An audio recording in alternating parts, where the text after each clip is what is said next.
Since the president took office, over 2 million new workers are out of work. Last week, President Obama was given the opportunity to turn America in the right direction. The Keystone pipeline would instantly create thousands of jobs without costing the taxpayers a dime.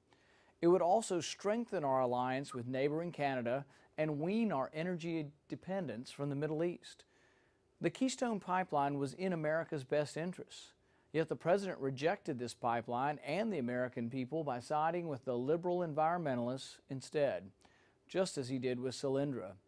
As we heard tonight, this president still believes big government is the answer. But the American people want the government to get out of their way. They want to be left alone. They want to run their businesses as they please without job-killing regulations and taxes suffocating their prosperity. The president spoke tonight on shared sacrifice and tax reform, except his idea of reform isn't lowering tax rates for anyone or simplifying a tax code that is far too complicated. It isn't a reform based on fairness or common sense economics. Instead, President Obama's idea of tax reform is one built on the foundation of class envy. Our system of free enterprise rewards hard work, prosperity, and success, and that is what we should embrace. We should be proud of the system that has made our country the wealthiest and most humanitarian nation in the history of the world. The way forward is to embrace what we know works: decreased government spending, lower taxes, and a lessened regulatory burden. The EPA regulations alone that have been implemented by the Obama administration have cost over 5% of our annual GDP, the equivalent of the cost of our national security and homeland security combined. And since the EPA regulations have expanded, unemployment in America has increased by 33%. The president's vision for our America differs from ours.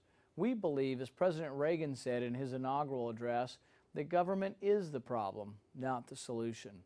Only by unleashing the greatness of American individualism can we grow our way out of this recession. I hope the president will come to understand this and that he will work with Republicans to get an overzealous federal government out of the way.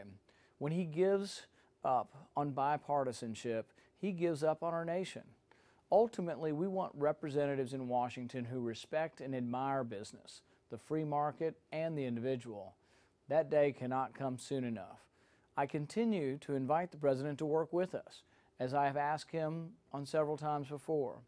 It is time for him to set aside his political agenda and work together to get our country and to get us back on our feet again. Unless the president starts working with Congress on behalf of the prosperity of the American people, we can only assume his words tonight were no more than empty promises. Thank you, and God bless America.